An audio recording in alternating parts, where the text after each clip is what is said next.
Olá pessoal, tudo bem com vocês? Tudo legal? Vamos então aqui para mais uma aulinha, né? Mais uma aula. Essa aula nossa da quinta-feira, tá? Quinta-feira, dia 2 de abril. Eu quero começar a aula com vocês, pessoal, recuperando aí na página 60, mais por uma certa dúvida que eu tinha se eu fiz exercício ou não. Sobre o livro que nós comentamos em sala do Primo Basílio, eu contei a história para vocês, a história da Luísa, do Jorge, da empregada Juliana e do Primo Basílio, né, que provoca todo esse triângulo amoroso aí no livro.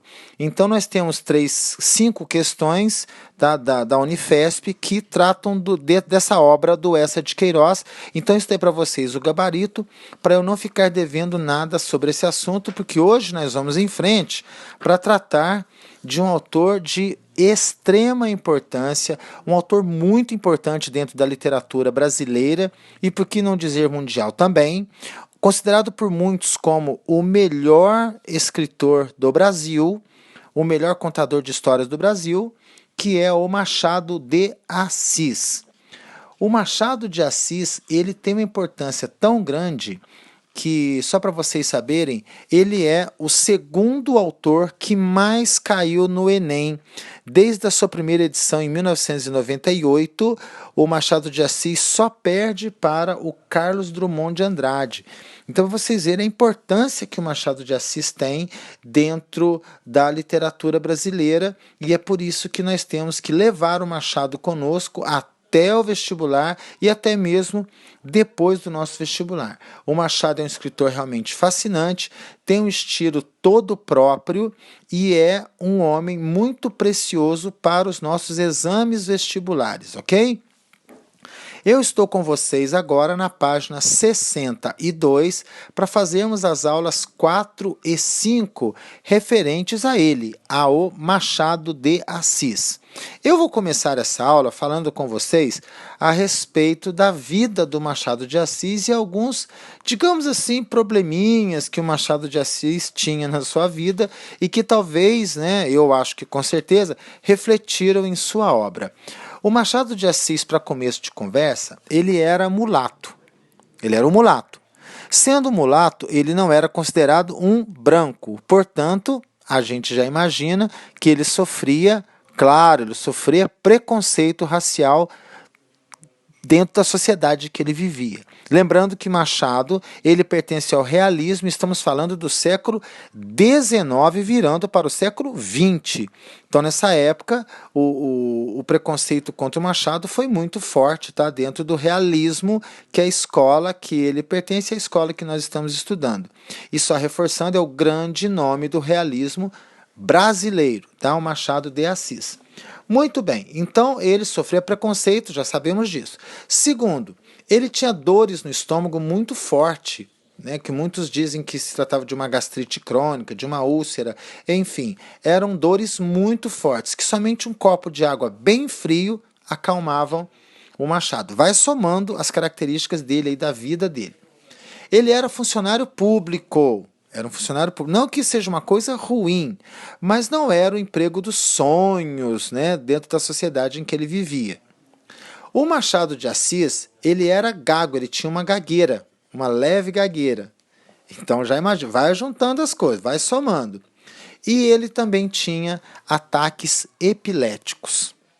Então, somando tudo isso na vida do Machado de Assis, a gente até entende o porquê que eu já vou soltar para vocês a primeira grande característica do Machado. Eu estou na página 62 e logo abaixo dessa foto, a imagem dele aí, que aliás foi uma imagem que recentemente foi contestada, uma imagem que serviu de briga entre grupos, né, grupos da preservação da memória negra, da consciência negra, reivindicando o conserto dessa foto. Que essa foto ela foi modificada para que Machado tivesse uma imagem muito próxima do branco. Porque uma vez ele sendo mulato, o nariz do Machado, o problema foi o nariz, gente. Foram dois problemas que essa imagem gerou. O nariz, que está muito afinado para o nariz de um mulato, segundo esse povo aí do movimento negro. E segundo, a claridade da foto essa imagem, especificamente essa imagem do Machado, em todos os lugares que nós vemos, ela sai muito clara. E isso é para tirar um pouco da pele escura do Machado, pelo menos nessa imagem que foi retratada dele. Então, olha, recentemente, hein, não faz nem 5 anos que surgiu essa briga para que essa imagem do Machado fosse mudada, porque não respeitava a origem negra que o Machado tinha, no caso, a origem mulata do Machado de Assis. Tá? A característica a qual eu me referi, somando tudo isso da vida do Machado, está na sexta bolinha, que diz assim: pessimismo, visão melancólica da sociedade e do homem. O Machado de Assis é considerado por muitos críticos como o rei do pessimismo. E nós vamos perceber que todas as histórias do Machado, lembrando que o Machado fez, olha as obras que ele fez: poesia, peça de teatro, ensaios, textos científicos, ele fez contos, se destacou por muitos contos, e inclusive um deles eu tinha marcado para a prova de vocês, mas vamos deixar esse assunto para depois, tá? Não vamos falar sobre provas agora, por favor. E principalmente nos romances, ou seja, nos livros, nas narrativas. Mas dentro da fase realista, Machado teve 2 fases, tá? Então é bom a gente... Isso eu quero muito que vocês anotem. Eu vou até falar bem devagar para vocês guardarem, tá? Que é muito importante. Machado teve 2 frentes de escritor. Uma veio antes, a outra veio consequentemente depois. A primeira fase de Machado de Assis é a chamada fase romântica. São livros que ainda seguem uma linha do romantismo. Aqueles amores difíceis de acontecer, que sofrem, os amantes se separam, mas no final se juntam para um final feliz. Pertencem a essa fase 4 livros do Machado. São eles: Yaya Garcia, Ressurreição, Helena e o último livro, A Mão e a Luva. Esses 4 pertencem à fase romântica do Machado de Assis.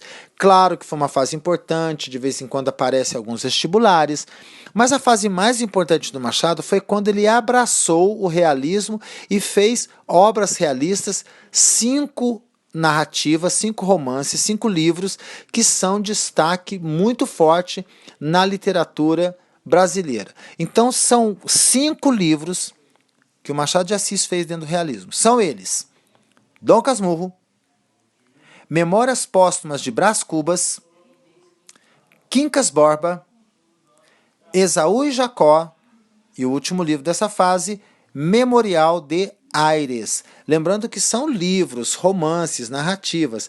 Essa fase foi a fase que realmente veio consagrar o Machado de Assis dentro da literatura. É importante vocês anotarem na orelha do livro esses livros, os 4 livros da fase romântica e os 5 livros da fase realista do Machado. Vamos então às características dele, aí logo na página 62 ainda, logo abaixo da fotinha dele que aparece aí. Realismo psicológico. Então aqui a gente percebe que o Machado, assim como a corrente realista, faz uma análise psicológica dos seus personagens. Não é uma análise muito profunda, mas é uma análise satisfatória, para que nós possamos entender como o ser humano reage a tudo que está acontecendo à sua volta. Segunda característica é a sondagem da alma humana, estudo e análise de caráter e comportamentos. Isso é um tanto quanto naturalista, mas não vai tão científico quanto o naturalismo, tá? Aqui o Machado, como escritores realistas, tanto de Portugal quanto do Brasil, fazem um estudo do comportamento e, claro, do caráter das pessoas dentro da sociedade em que eles vivem. Veja que tudo lá em cima do realismo psicológico. A terceira característica, muito cobrada do Machado, pode destacar aí com seu marca-texto, com a sua caneta, com o seu lápis, é essa terceira, em que trata das digressões. Desvio da linearidade narrativa. O que são essas digressões? O Machado vai contando a história no tempo presente. De repente ele para essa história, volta a um fato no passado, conta esse fato no passado e depois retoma a narrativa no presente. É o chamado flashback. Ele usa muito isso nas suas obras, a digressão, ok? Próximo, já virando a coluna aí, nós temos a metalinguagem.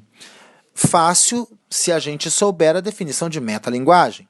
Metalinguagem é o código explicando o próprio código.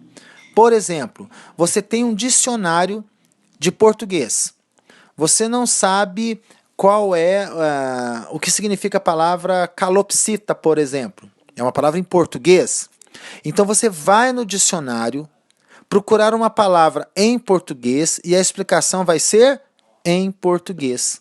Então você tem uma metalinguagem, o código, língua portuguesa, explicando uma palavra, língua portuguesa. O código explicando o código. Essa metalinguagem também aparece no Camões. Ele fala sobre a arte de escrever e sobre outros livros também. Capítulos curtos é a próxima característica. Poder de síntese. Apesar de ser realista e ainda ter as descrições realistas, Machado traz capítulos mais curtos, mais práticos, mais objetivos, mais rápidos, mais sintetizados. Síntese quer dizer curtos, encurtados. Pessimismo foi a primeira coisa que eu falei para vocês. A penúltima característica que aí aparece é a ironia, ou o humor sutil. Vamos anotar aí também uma coisa muito importante. Gente, é importante que vocês anotem o que eu estou pedindo para vocês. Tudo que eu pedi para vocês anotarem não está clarificado aqui na apostila. Então vamos anotar. O Machado, ele usava três tipos de ironia nas suas obras. Primeira ironia que ele usava é a chamada ironia verbal. O que é ironia verbal? É você dizer uma coisa, mas querendo dizer outra. É a ironia que nós todos usamos. Um aluno, por exemplo, fez uma prova valendo 10, tirou nota 2. Aí o colega chega e fala, nossa, parabéns, que notão, hein? Ele está sendo irônico. Ele disse uma coisa querendo dizer outra. Essa é a ironia verbal. Segundo tipo de ironia que o Machado usa é a ironia existencial. A ironia existencial é aquela na qual você não consegue prever o futuro da pessoa. Às vezes uma pessoa que hoje é um desgraçado na vida, ele prospera e lá no futuro vai ser uma pessoa rica. Uma pessoa que é muito inteligente pode não conseguir ter sucesso na vida. Ironias existenciais. Um casal, um homem, uma mulher, um menino, uma menina que hoje se conhecem e mal se falam, lá no futuro podem vir a ser marido e mulher. Então uma ironia existencial, essas ironias da vida que acontecem. Terceiro tipo é a ironia anatômica. É o ser humano querer ser aquilo que ele não é. É quando a pessoa força a barra, força uma situação para ser um tipo de pessoa que ele não é. É um cara sem graça querer contar uma piada, ninguém vai rir da piada dele e ele insiste. Ele acha que ele é um comediante, mas ele não é. Ele próprio sabe que não é, mas ele insiste nisso, né? Por exemplo. Então as três ironias que vocês devem anotar aí. A ironia verbal, a ironia anatômica e a ironia existencial, ok? Jogo de aparências é o último tópico aí da nossa apostila. Distância entre ser e parecer, que tem muito a ver com essa ironia anatômica que eu acabei de falar para vocês. É o ser e parecer, o que você é e o que você quer se mostrar para outra pessoa. Gostaria muito que vocês anotassem mais uma característica do Machado que é muito forte e bem cobrada nos vestibulares também.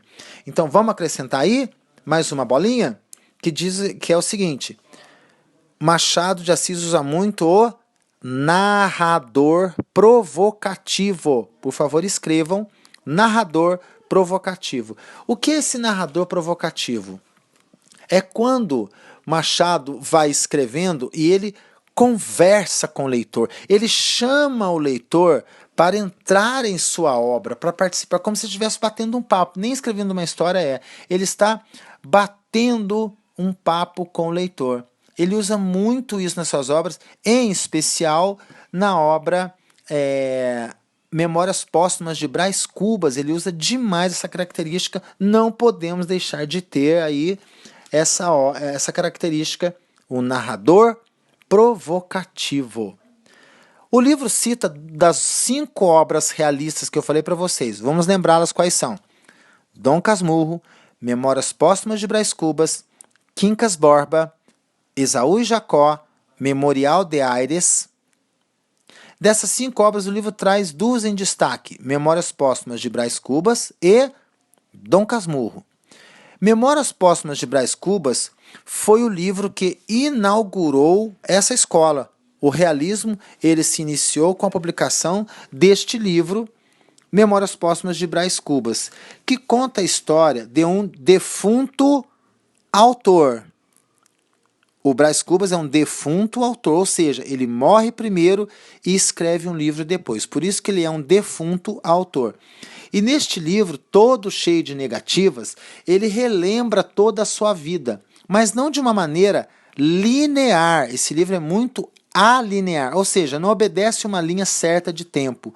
Ele não começa da infância, do nascimento, parte para a infância, depois para a juventude, vida adulta. Não. Ele começa do velório, vai para a morte, vai para a infância, vai para a fase adulta, volta para a juventude, volta para a morte, ele vai brincando com o tempo desse jeito. Então, é um romance que ele não é linear. Não é linear. É uma obra feita em primeira pessoa, porque é o Brás Cubas que conta a história para nós, mas nós devemos prestar atenção que é um defunto que está contando a história, tá? Então, diz aí na nossa apostila, na página 62. Brás Cubas, defunto autor que decide narrar sua vida. Já sabemos o porquê que é um defunto autor. Sociedade, jogo de interesses. Agora, estando morto, Brás Cubas pode analisar a sociedade na qual ele viveu. Então ele percebe que realmente a sociedade é um eterno jogo de interesses, o famoso toma lá, dá cá. E aí embaixo nós temos o humanitismo, que é uma sátira do cientificismo. O que vem a ser esse humanitismo? Esse personagem, Quincas Borba, que tem um livro próprio, ele é um personagem que aparece tanto no livro próprio, Quincas Borba, como aparece aqui também, em Memórias Póstumas de Brás Cubas. Ele é amigo de Brás Cubas.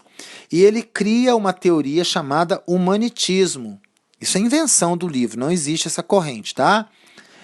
Qual é essa teoria do humanitismo? Ela é baseada na seguinte frase: ao vencedor as batatas. Esse é o lema do humanitismo. O que quer dizer isso? Quem é o mais forte, quem vai sobrevivendo, leva todos os louros da vitória. Quem for ficando para trás e não progredir na vida, fica com a miséria com o resto. Tá? Então, ao vencedor as batatas quer dizer, quem for mais forte, mais esperto, mais inteligente, está à frente dos outros que não ganham nada, não levam prêmio nenhum. E Brás Cubas vai contar toda a sua trajetória, todos os seus envolvimentos, todos os campos que ele passou, amoroso, pessoal, profissional, para poder fechar o seu livro num capítulo de negativas, na qual ele assume que a sua vida ele não conseguiu fazer nada de significativo e nem sua morte também representa algo de valioso para ele ou para a sociedade. Em 1900, nós temos aí o lançamento, já no século XX, hein? Nós temos aí, ou final do século XIX, como queiram, nós temos o lançamento de Dom Casmurro. Dom Casmurro é a obra mais conhecida do Machado de Assis. Vamos então às características que eu tenho aí e nós vamos dando pinceladas na história. Nós temos a história de Bento Santiago, o Bentinho. O livro é narrado em primeira pessoa. Depois, Capitu, Olhos de Cigano. Vamos um por um que eu acho que fica mais fácil, tá? A história fala sobre o relacionamento de duas crianças que crescem juntas. Um rico, né, bem de dinheiro, de grana, que é o Bentinho, e um mais humilde, que é a Capitolina. Eles são vizinhos da seguinte forma. Bentinho mora na casa principal e na casa dos fundos mora a Capitolina. Só aquela menina muito bonita, vai crescendo, vai ficando mais linda ainda. E quando já uma jovem, eles se descobrem apaixonados um pelo outro e prometem um casar com o outro. Fato que acontece. Realmente isso acontece. Só que para muita gente, principalmente para a família de Bentinho, que conta com a sua mãe e com o agregado da família, o conselheiro Castro, o problema é o seguinte: a Capitu tem olhos de cigana, oblíqua e dissimulada, como está na segunda bolinha. O que isso quer dizer? Pelos olhos traiçoeiros e sedutores, ela consegue atrair a pessoa de maneira falsa. Dissimulada significa falsa. Ela não é sincera nos sentimentos que ela demonstra ter pelo Bentinho. Isso para o agregado e a Dona Glória, mãe do Bentinho. A Glória sempre convencida pelo agregado a respeito disso. Esses olhos de ressaca também se referem a Capitu. Olha, poder de sedução através do olhar. Ela olhava de uma maneira que o Bentinho não conseguia resistir. O Bentinho se deixava entregar só pelo olhar da Capitu, mas eram olhos de ressaca. Ressaca aqui não é ressaca de bebedeira, não, tá? É ressaca, aquele poder que as ondas do mar vêm, invadem a praia e vêm sugando tudo para dentro do mar. Vocês que já foram lá em Ubatuba já perceberam, quando você está andando na areia, a onda vem, leva e arrasta toda a areia, a gente afunda um pouquinho. Esses são os olhos de ressaca. E o tema central da obra é realmente a dúvida que existe até hoje, o ser humano atormentado pela dúvida. Qual a grande dúvida de Dom Casmurro? Se Capitu traiu ou não Bentinho, porque em certa altura, quando o Escobar, um grandíssimo amigo de Bentinho, morre e Capitu chora no velório do Escobar, Bentinho passa a ter dúvidas sobre a fidelidade dela, acreditando que foi traído por Capitu. O grande problema é que é um livro narrado em primeira pessoa, então não dá para nós darmos um crédito 100% para Bentinho, se traiu ou não. Nós carregamos essa dúvida até hoje. Então, se um vestibular perguntar para vocês, Capitu traiu Bentinho ou não? Independente do seu posicionamento pessoal, a resposta padrão de qualquer concurso tem que ser: não há como saber se traiu ou não. Por quê? Porque o livro é narrado em primeira pessoa, apenas respeitando a ótica do Bentinho. Então é uma pessoa só que está falando. Eu não ouvi o outro lado para saber se é verdade ou não. Tá? Esse é o grande mistério que cerca essa obra Dom Casmurro. Nós temos então 3 exercícios, tá? Eu quero que vocês, por favor, façam os exercícios e eu vou deixar logo depois, agora, né, encerrando essa nossa aula, eu vou deixar o gabarito para vocês. Mas é muito importante que vocês façam os exercícios. Nós temos 2 questões do Enem e, é claro, evidente, qualquer dúvida, eu gostaria muito que vocês entrassem em contato comigo, pode perguntar, algum problema, algum questionamento, manda a pergunta no grupo, que a gente bate um papo e esclarece qualquer dúvida sobre o exercício aí da página 62 e página 63. Ok, pessoal? Então, vou dar uma breve pausa, tá, para vocês fazerem o exercício e logo em seguida eu passo o gabarito, tá? Ok, gente, então aí foi a nossa pausa, você parou o vídeo, fez o exercício bonitinho. O gabarito, então, a número 1 é a letra B, o número 2 é a letra A e o número 3 da FUVEST é a letra B, de bola. Ok, pessoal? Gente, então valeu, um grande beijo para vocês. A aula importante é de hoje, é do Machado de Assis. Espero que vocês aproveitem, estudem, façam os exercícios correspondentes aí da tarefa mínima, dão uma treinada boa na tarefa complementar e a gente se vê na próxima semana. Agora nós vamos tratar, agora não, né? Na semana que vem, nós vamos falar sobre o Cortiço de Aloísio de Azevedo. Ok, pessoal? Um grande beijo e até a semana que vem. Tchau!